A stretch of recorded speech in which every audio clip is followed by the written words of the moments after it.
Ողջույն, Բուն TV եթերում գրողի ծոցից հաղորդումն է, ես Մարիամն եմ։ Այսօր ժամանակակից գրողներից ինձ հյուր է եկել Հրաչյա Սարիբեկյանը, ում հետ միասին կփորձենք խոսել հենց իր մասին, ոչ թե գրականության, չնայած Հրաչի հետ շատ դժվար է խոսել ինչ-որ բաների մասին, որոնք գրականության մասին չեն, չէ՞ Հրաչ, ողջույն։ Այո, ողջույն Մարիամ ջան, շնորհակալ եմ հրավիրելու համար, լավ, շնորհակալ եմ։ Ես էի ուզում ընդհանրապես ասել, որ շատ դժվար կլինի իմ մասին խոսել առանց գրականության, բայց փորձենք։ Եղել է քո դեպքում, երբ գրել ես ինչ-որ թեմայով, որը անձնապես հենց քեզ է վերաբերել, բայց փորձել ես քեզնից հեռացնել ու դա դարձնել ուղղակի գրականություն, բայց թեման քեզնից է դուրս եկել։ Հիմնականում իմ պատմվածքներն են այդ տեսակի, ավելի շատ կենսագրական բնույթ ունեն, թեև որոշակի այդ կենսագրական իրողությունները որոշակի փոփոխությունների են ենթարկված եւ բնականաբար այդպես էլ պիտի լինի, կենսագրությունը երբեք մաքուր ձևով, այդպես զուտ ձևով գրականություն չի էլ մտնում, միշտ մշակվում է։ Այսինքն դու հետահայաց քո կենսագրությանը նայելիս նորովի ես տեսնում ինչ-որ իրողություններ, նորովի ես ընկալում եւ դա որոշակի փոխակերպումների է տանում կենսագրության։ Հիմնականում իմ պատմվածքներն են այդպիսին, բայց օրինակ վեպերը ամենևին։ Բայց եթե գիտեք, այսպիսի մի բան կա, եթե մենք կենսագրությունը հաշվի չառնենք որպես արտաքին ինչ-որ իրադարձություններ, այլ որպես նաև ներքին հասունացում, ապրումների կենսագրություն, հոգու կենսագրություն եւ այլն, այս առումով մենք շատ ուրիշ տեսանկյունից կարող ենք նայել գրականությանը, որովհետև կենսագրությունը միայն մեզ հետ պատահող արտաքին իրադարձությունները չեն։ Այո։ Եվ այս առումով, օրինակ, Երկորյակների վեպը, որ թվում է ոչ մի կենսագրական հենք չունի, այնուամենայնիվ որոշակի զգացողությունների, այդ երեխայի ապրումների, հոգեբանության տեսանկյունից դրանք իմ մանկական զգացողություններն են ինչ-որ չափով, իմ մանկական ապրումները, բացահայտումները եւ այլն։ Այս առումով ուրեմն կարելի ասել նաեւ ինչ-որ չափով սա էլ կենսագրական որոշակի հենք ունի։ Իսկ անցյալի մարդ համարում ես քեզ ընդհանրապես, սիրում ես հիշողություններով ընկնել անցյալի գիրկը, ոչ թե որպես միայն գրող, այլ մարդիկ կան, որ շատ են անընդհատ անցյալի մասին մտածում, փորփրում են ու գրողների դեպքում ես ինքս շատ եմ նկատել, որ ավելի հաճախ է դա լինում։ Ինչու, եթե սովորական մարդիկ անցյալը ստիպված են հիշել այդպես շատ պատահականության բերումով, երբ որ կյանքը որևէ մի իրադարձություն է իրենց ընդառաջ բերում, հիշում են անցյալը այս կապակցությամբ, կամ անցյալի գիրկն են ընկնում ուղղակի ինչ-որ երանություն ապրելու եւ այլն նման զգացողությունների համար, ապա գրողների մի զգալի մասը եթե փորձում է իր անցյալը իմաստավորել, մտածել այդ անցյալի շուրջ, այսինքն ինքը գրողը կարիք չունի, որ արտաքին աշխարհը ինչ-որ իրադարձություն ընդառաջ բերի իրեն, որպեսզի ինքը առնչվի իր անցյալի հետ եւ իմաստավորի իր անցյալը։ Սա ճիշտ մոտեցում է առհասարակ մարդու իր հիշողությունների հանդեպ ունեցած ճիշտ մոտեցում է, որովհետև մարդը միշտ պիտի իմաստավորի իր անցյալը, անընդհատ վերհիշի, կապակցի, որովհետև անցյալը շատ հաճախ մեզ այսպես դրվագային, հատվածային է ներկայանում եւ կարեւոր է, որ գրողը այդ դրվագները մտովի կապակցի, իմաստավորի եւ շատ հաճախ գրողները հենց դրա համար էլ գրում են ինքնակենսագրական վեպեր, որովհետեւ ներքին պահանջ ունեն իրենց կյանքը իմաստավորելու, դրվագ առ դրվագ կապակցելու, հասկանալու ինչ է ներկայացնում իրենց կյանքը եւ առհասարակ կյանքը ընդհանրապես մարդկային։ Իսկ եթե փորձենք հիշել քո գրողական առաջին քայլերը, ոչ թե զուտ որպես գրելու առումով, այլ երբ որ արդեն տպագրվեցիր, հայտնվեցիր, այսպես ասած, գրական աժիոտաժի մեջ, գրական համայնքի մեջ, մի քիչ կհիշես, կպատմես, ոնց սկսվեց այդ ամեն ինչը, որ դու արդեն քեզ որպես գրող զգացիր։ Ես կարելի ասել դա շատ կարճատև շրջան է եղել, որպես որ ես ինձ գրող եմ զգացել։ Ես միշտ էլ մանկուց երազել եմ գրող լինել, տառաճանաչ դառնալու դառնալուն պես, որովհետև հենց տառաճանաչ դարձա, ես հասկացա, որ այն գրքերը, որ մայրս ինձ համար կարդում էր մինչև իմ տառաճանաչ դառնալը, ես էլ կարող եմ նման բաներ ստեղծել, պատմություններ եւ այլն, սկսեցի գրել, պատմություններ օրինել, ուշ եմ սկսել տպագրվել, անդադ կանչ թերթին աղբյուրին նամակներ էի ուղարկում եւ դրանց իմ ստեղծագործությունից ոչ մեկը չի հրատարակվել մինչեւ 16-17 տարեկան, երբ որ ես արդեն իմ խմբագրած թերթում էի հրատարակվում արդեն առաջին անգամ այդպես, հետո տպագրվել եմ Լոռու մարզի մի գրական պարբերականում երկունք անունով, իմ առաջին պատմվածքները այնտեղ են տպագրվել եւ հետո 2001 թվականին կարծեմ Գարուն ամսագրում, դա ինձ համար արդեն լուրջ, որովհետեւ երազանքներից մեկը պատանի հասակից Գարուն էի հավաքում եւ Գարունում տպագրվելն էր։ Այդ ժամանակ ես սկսեցի ինձ գրողը զգալ։ Բայց քանի որ առաջին գիրքս իմ միջոցներով է տպագրվել, այդ ժամանակ էլ ես այդ բերկրանքը չէի զգում, որովհետև ոչ ոք այդ հավանության չէր արժանացրել իմ ստեղծագործությունները գրքով հրատարակելու համար եւ այլն։ Այդ ժամանակ հիշում եմ իմ հասակակիցները գրողների միության մի մատենաշարք կար երիտասարդ գրողների առաջին գրքի, ես նույնիսկ դրանով չեմ տպագրվել։ Ես իմ միջոցներով իմ գիրքը տպագրել եմ եւ այդպես երևի թե միայն Գարուն ամսագրում առաջին անգամ տպագրվելու այդ բերկրանքներ, այդ կարճատև շրջանը, որ ես ինձ այդպես արդեն իսկ կայացած գրող էի զգում մի որոշ շրջան։ Հետո գրողները սովորաբար անգիտանում են, որ իրենք գրող են եւ այդպես չեն էլ ապրում որպես գրող անդադ գրողի կեցվածքի մեջ եւ այլն եւ այլն։ Իսկ երբ որ ինքդ քեզ հանդիպում ես արդեն խոստովանում ես ինքդ քո վախերը, թերությունները, սխալները, դրանից հետո ինչ որ փուլ է գալիս, որ սկսում ես նաեւ սիրել այդ ամենը, չէ՞, ու չվախենալ ինքդ քեզնից։ Այո, մարդը երբ որ հանդիպում է իր ստվերային կողմին, անպայման պիտի ընդունի դրա գոյությունը եւ հաշտվի դրա հետ, խոնարհաբար ընդունի, բնականաբար այո, որովհետեւ ինչ որ բաներից ընդունելով սկսում ես կամաց ազատվելով սկսում ես թեթևանալ։ Դու զգում ես, որ քեզնից էլ ինչ որ մի շերտ բաժանվեց քեզնից, որ դա դու քո ինքնության մասն էիր համարում, բայց պարզվում է, որ ոչ, եւ ինքնաճանաչողությամբ այդ ամեն ինչը սկսում է կամաց քեզնից մաքրվել։ Իսկ ընդհանրապես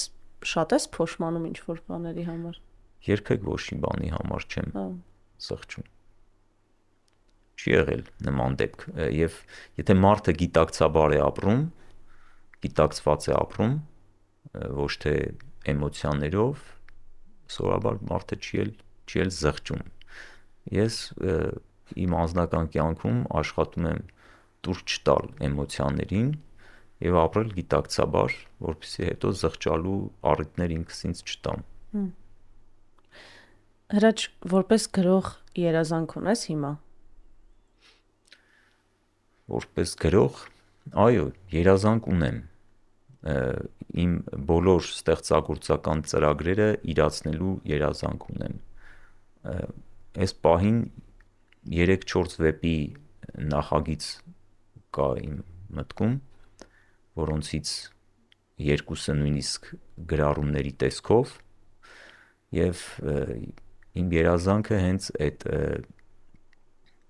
իմ ամբողջ կյանքի ապրած է ճանաչողությունը եւ այլն վերածել գրականության։ Այո, իմ միակ երազանքը դա է եւ այդ ստեղծագործական process-ի հաճախակի իմ բոշխնումը, որտեվ ես իրականում հենց այդ ժամանակ էլ զգում եմ, որ ապրում եմ լիարժեք կերպով, լիարյուն կերպով ապրում եմ, երբ որ գրում եմ։ Իսկ հիմա Հայաստանում ավելի հեշտ ժամանակներ են գրելու համար, իրադարձությունների առումով եմ ասում, թե ավելի փակում է այդ ամենը գրականությունը։ Որովհետև թեմաները շատ են, բայց նաև այդ թեմաները որպես մարդ անընդհատ մտածելու առիթ են, չէ՞ տալիս։ Այո, մենք չենք էլ հասցնում մարսել այդ ամեն ինչը, մեր ժամանակակից իրողությունները, իրադարձությունները, թե համաշխարհային, թե մեզ հետ կատարվող իրադարձությունները շատ հաճախ չենք էլ կարողանում, հա։ Որպես կանոն գրողը միշտ հետաքրքրվում է շատ ավելի մեծ իրադարձություններով, իրողություններով, երևույթներով, քան իր նեղ շրջապատի իրադարձությունները։ Միշտ էլ փորձում է դրանից դուրս գալ։ Եվ այս առումով, այո, երևույթները քանի գնում շատանում են, իմաստավորման ավելի շատ կարիք ունեն, այդ երևույթները կյանքի ռիթմը արագանում է, մեզ հնարավորություն չի ընձեռում դա ստեղծագործելու, նպաստավոր չի այս առումով եւ շատ խնդիրներ կան, որոնք մեր ժամանակները դժվարին են դարձնում ստեղծագործող մարդու համար, ոչ միայն Հայաստանում, այլև ամբողջ աշխարհում։ Ես կարծում եմ, որ մենք էլ հիմա աստիճանաբար դառնում ենք աշխարհի էականորեն դառնում ենք։ Ես երբ որ հիշում եմ 90-ականները, մենք այդպես մեկուսացած էինք, անընդհատ կարդում էինք, բան, օրինակ դա ինձ համար երանելի ժամանակներ էին այն իմաստով, որ կարելի էր ստեղծագործել եւ այլն, բայց ժամանակ էլ կար ավելի շատ։ Ես դե պատանի եմ եղել այդ շրջանում, բայց այո, ժամանակ կար, շատ էինք ընթերցում, ժամանակակից կյանքի գայթակղությունները այդքան շատ չէին, բայց հիմա ակամայից ինչ որ ցանցի մեջ ես ներառվում եւ չես հասցնում, հնարավորություն չկա ուղղակի, դժվար է։ Ես պատկերացնում եմ, որ քանի գնա այդ հնարավորությունները ավելի են քչանալու, նվազելու եւ ես կարծում եմ նաեւ, որ մեր ժամանակները այդպես թշնամական են արվեստի համար առհասարակ, ճշմարիտ արվեստի համար։ Հա, որովհետեւ արագության վազքի ինչ որ դարաշրջան է։ Դրա համար ես քանի գնում այդպես հակվում եմ անարխիստական ինչ-որ գաղափարների, ինչ-որ մեկուսանալու, այդպես անտառում ինչ-որ մի տնակ ունենալու, Ռոբինզոնի հետքերով։ այո, գոնե ասենք ամռանը ինչ-որ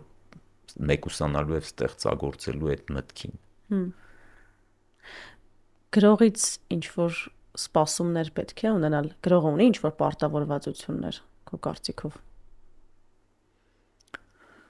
Այնքանով, ինչքանով որ ինքն է գիտակցում իր պարտավորվածությունները,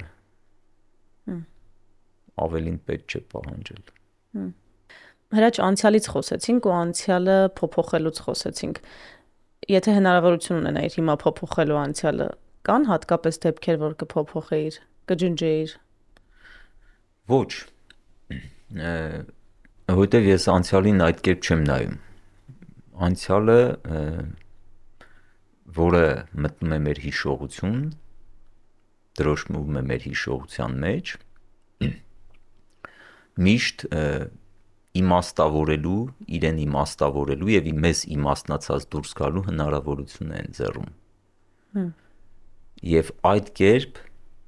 մեր ապագայի մեջ որոշակի մեզ սպասվողի գալիքի մեջ որոշակի փոփոխություններ մտցնելու նաեւ հնարավորություն է։ Անկախ այն ամենից, թե ինչ է կատարվել մեզ հետ անցյալում, դա արդեն կատարված իրողություն է եւ շատ հետաքրքիր է այս իմաստով միշտ ստեղծագործաբար մոտենալը մեր սեփական անցյալին եւ միշտ փորձել փոփոխել անցյալը, երբ որ մարդը զգում է, որ կարողանում է ինչ որ մի իրադարձություն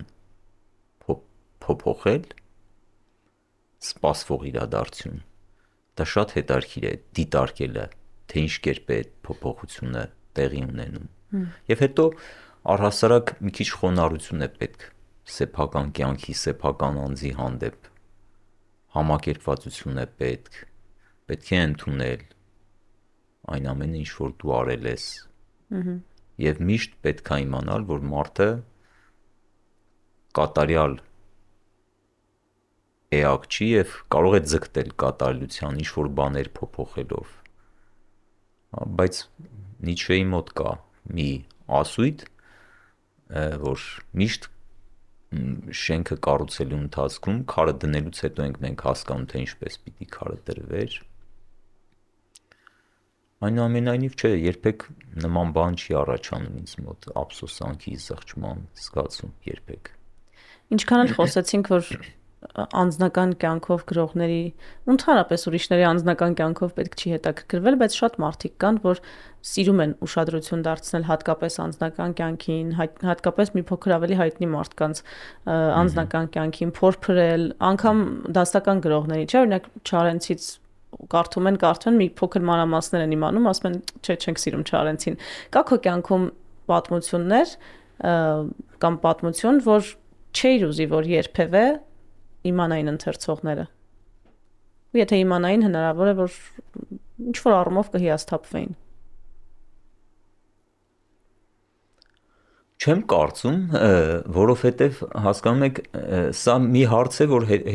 կարելի է վերաձևակերպել այսպես, այսինքն կա մի իրադարձություն քո կյանքում, որի մասին չէիր ուզի գրել, չէիր գրի։ Կամ պատմեիր։ Տեսանկյունն է, գրողի դիտանկյունը այստեղ շատ կարևոր է։ Հումորով է դիտարկում այդ իրադարձությունը, հումորով է ընդունելի դարձնում այդ իրադարձությունը, այսինքն շատ կարևոր է մեր վերաբերմունքը։ Մենք այդ իրադարձությանը ողբերգականորեն ենք մոտենում, մենք այդ իրադարձությանը հումորով ենք մոտենում, թե գիտակցում եմ, որ այս իրադարձությունը մեզ համար հնարավորություններ կամ ինչ-որ մի իրադարձություններ, որը մեզ համար մի այլ բան էր բացահայտելու։ Էս էլ պետք է հաշվի առնել, չէ՞, որովհետև մարդիկ չեն հասկանում, չեն գիտակցում, որ ինչ-որ մի իրենց հետ կատարվում է ինչ-որ հետագալիքում ինչ-որ մի բանի հետ հանդիպելու համար։ Սա էլ մենք չենք գիտակցում։ Ես միշտ մտածել եմ, այս ինչ բանը, որ ինձ հետ պատահեց, ուրեմն այս ինչ բան, սպասեմ, տեսնեմ, թե ինչի համար էր։ Պատահական չի, էլի, ոչ մի բան։ Այդ գիտակցումը, որ լինում է, շատ ավելի հեշտ է ամեն ինչ, բայց գրականության մեջ մի բան, որ իմ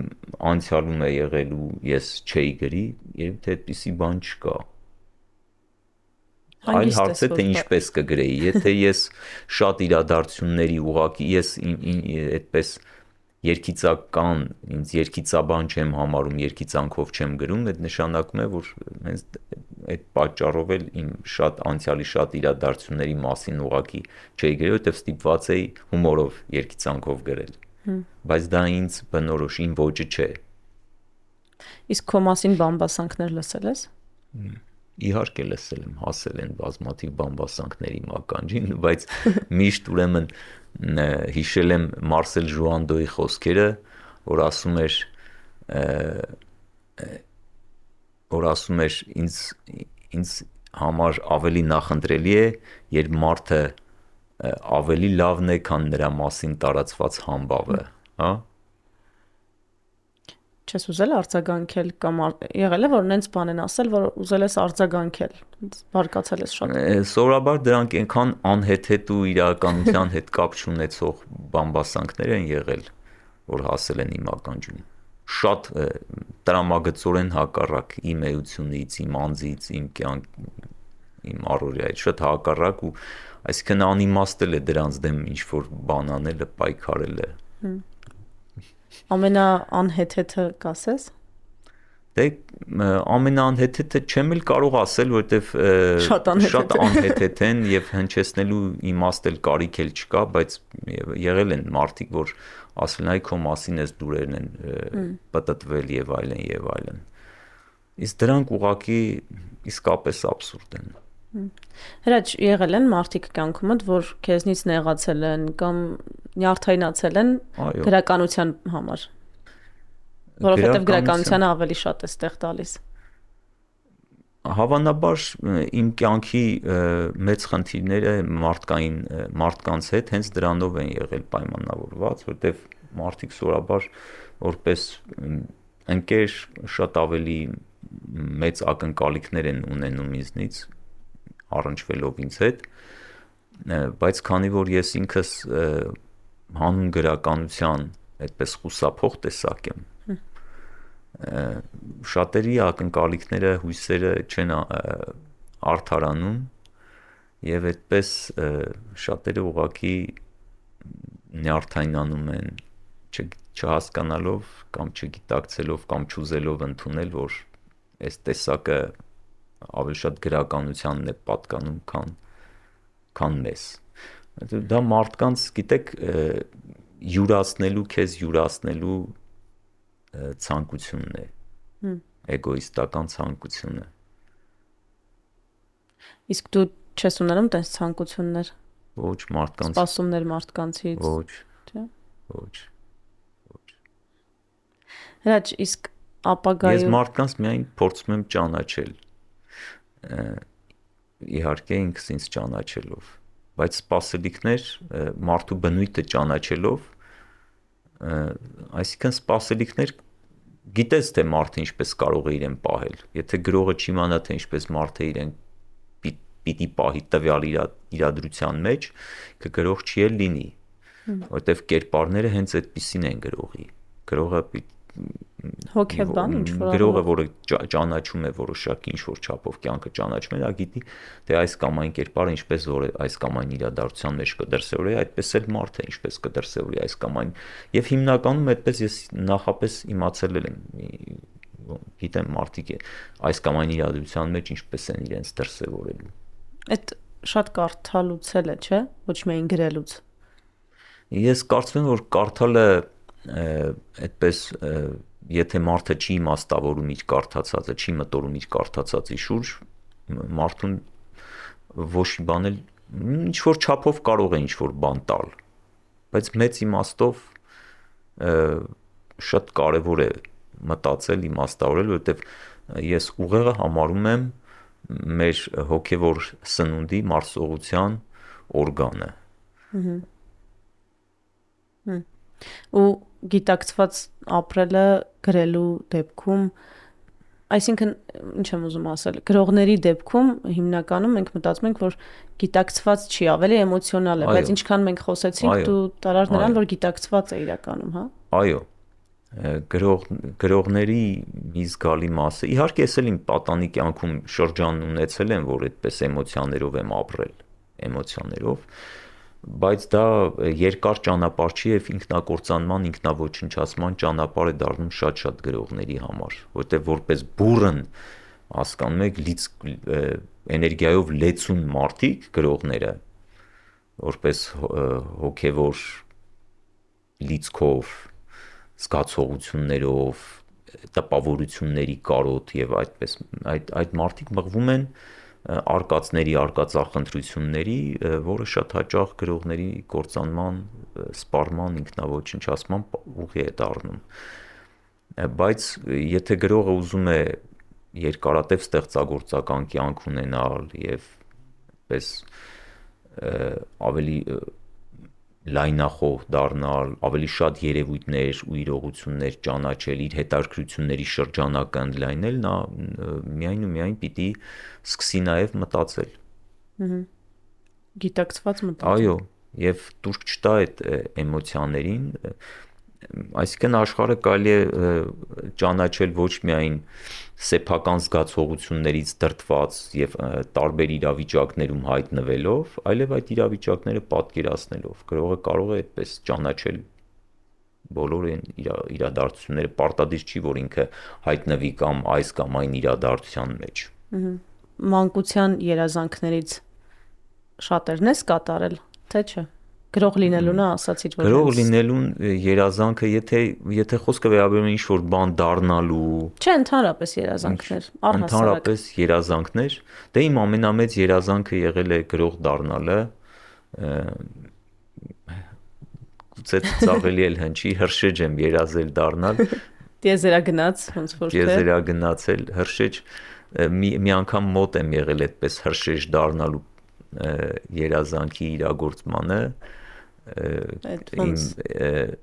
պատանության ու երիտասարդության շեմին այդպես շատ մոտ եմ եղել, ընթացք համարյա թե պիտի աշխատեի, բայց քանի որ ծառայության չեմ ծառայել եւ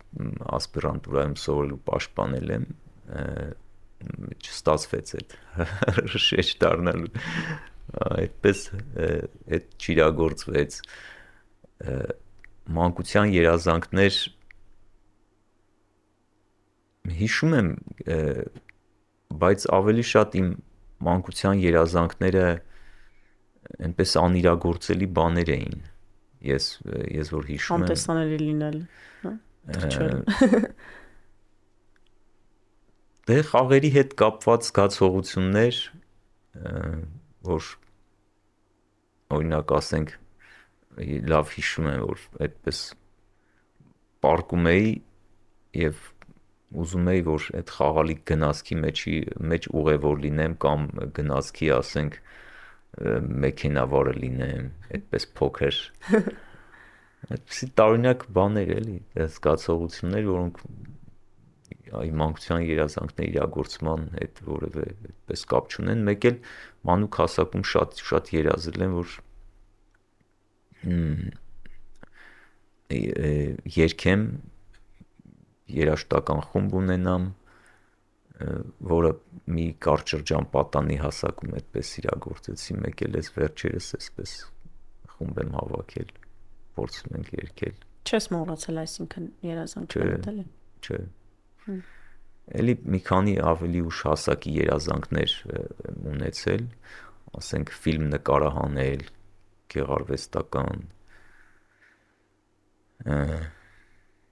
էդ էլ հուսամ մի օր կփորձեմ իրագործել։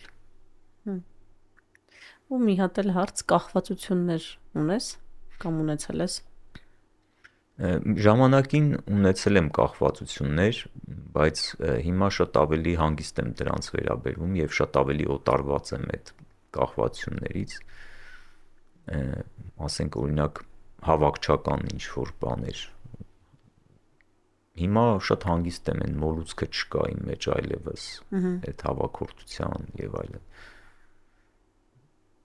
կարող եմ նույնիսկ հեշտությամբ բաժանվել իմ հավաքածուներից եւ այլն։ Իսկ գրականության հանդեպ կախվածություն։ Գրականության հանդեպ ես կախվածություն չեմ էլ համարում։ Դա իմ էության մասն է, դա իմ էությունն է։ Ես դրանից այդպես կախվածություն։ Դժվար է ասել։ Այնքանով, ինչքանով որ մենք մեր էությունից ենք։ Մի մասն է, էլի։ Այո։ Հրաչ մի հարց ունեմ, որ բոլոր գրողներին տալիս եմ ու այդ հարցին պատասխան, վերացական պատասխան չեմ ուզում, ոնց որ հստակ պատասխան, մշտական հարց է սա, ժամանակակից գրականությունից որևէ գիրք, հայ գրականության մասին է խոսքը, որը կուզեիր կամ հնարավոր է դու գրած լինեիր, բայց դու չես գրել։ Ես առհասարակ գրականության մեջ մի գիրք կա, որ կուզեի ես գրած լինեի, դա Մալքոլմ Լաուրիի Հրաբխի ստորոտին վեպն է, որ ես կուզեի, իսկապես կուզեի, ամեն մի տողը ես գրած լինեի, վայելեի այդ տողերը գրելու հաճույքը, բայց առհասարակ ժամանակակից գրականության մեջ իմ ամենասիրելի գիրքը, որ ես իսկապես հիացել եմ այդ գիրքը կարդալով եւ զգացել եմ, որ պես շատ ինչ-որ հարազատ բան կա, դա Քրիստիան Պատիկյանի Մետաղյա երազներ վեպն է։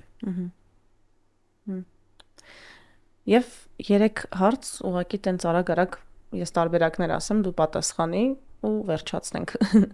Եթե փոխել անցյալը, ներկան, ոչինչը։ Իրականում անցյալը միշտ էլ հնարավոր է փոփոխել։ Հա։ Այո, փոփոխման ենթակա անցյալ։